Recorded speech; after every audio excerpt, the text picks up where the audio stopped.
In Genesis chapter 6, the wickedness of the human race was evident as people began to spread across the earth and have daughters. The sons of God saw that these women were very beautiful, so they chose the ones they desired and married them. Then the Lord God said, "I will not allow humans to live forever, for they are mortal. From now on, they will not live more than 120 years." There were giants on the earth in those days and also afterward, when the sons of God had relations with the daughters of men. These women bore children, and these giants were the heroes of ancient times, renowned men. When the Lord saw that people were exceedingly wicked and always thinking of doing wrong, he was deeply grieved that he had made humans.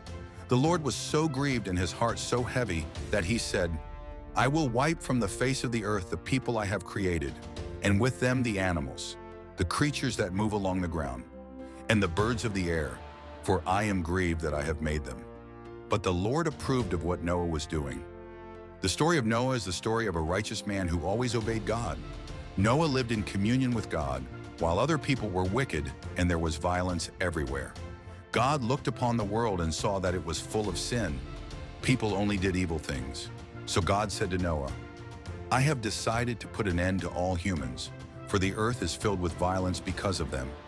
I am surely going to destroy both them and the earth. So make yourself an ark of cypress wood, the clean and unclean animals, the creatures that move along the ground." And the birds entered Noah's ark in pairs, male and female, as God had commanded. 7 days later, the waters of the flood began to cover the earth. At that time, Noah was 600 years old, and on the 17th day of the second month, all the springs of the great deep burst forth, and the floodgates of the heavens were opened, and rain fell on the earth for 40 days and 40 nights. On that very day, Noah and his wife, his sons Shem, Ham, and Japheth, and their wives entered the ark.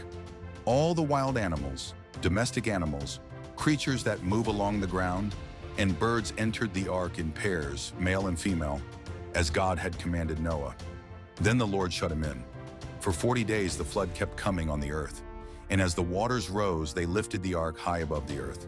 The waters continued to rise, and the ark floated on the surface. The waters rose so high that they covered all the highest mountains of the earth and rose even more 15 cubits. Every living thing on the earth, that is, the birds, the livestock, the wild animals, all the creatures that move along the ground, and all mankind, perished. Everything on dry land that had the breath of life in its nostrils died. Every living thing on the face of the earth was wiped out.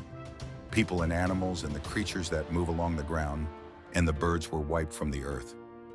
Only Noah was left, and those with him in the ark remained alive.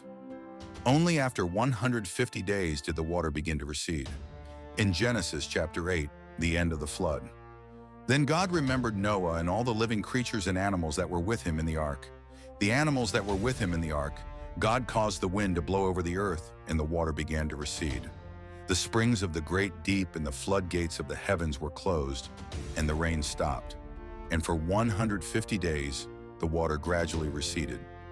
On the 17th day of the 7th month, the ark came to rest on the mountains of Ararat, and the water continued to recede until the tops of the mountains became visible on the first day of the 10th month.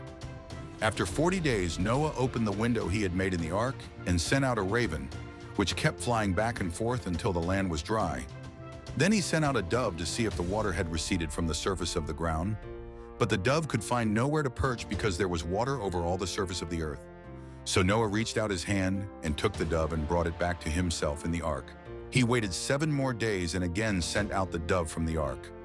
When the dove returned to him in the evening, there in its beak was a freshly plucked olive leaf. Then Noah knew that the water had receded from the earth. He waited 7 more days and sent the dove out again, but this time it did not return. When Noah was 601 years old, the water had dried up from the earth. On the first day of the first month, Noah removed the covering from the ark and saw that the surface of the ground was dry. By the 27th day of the second month, the earth was completely dry. Then God said to Noah, "Come out of the ark, you and your wife and your sons and their wives. Bring out every kind of living creature that is with you, the birds, the animals, and all the creatures that move along the ground, so they can multiply on the earth and be fruitful and increase in number. So Noah and his wife, his sons and their wives came out of the ark, along with all the animals. Noah gathered the animals and the birds in groups according to their kinds. He built an altar to offer sacrifices to the Lord. Noah took clean animals and clean birds and sacrificed burnt offerings on the altar. The Lord smelled the pleasing aroma and said in his heart, "Never again will I curse the ground because of humans, even though every inclination of the human heart is evil from childhood.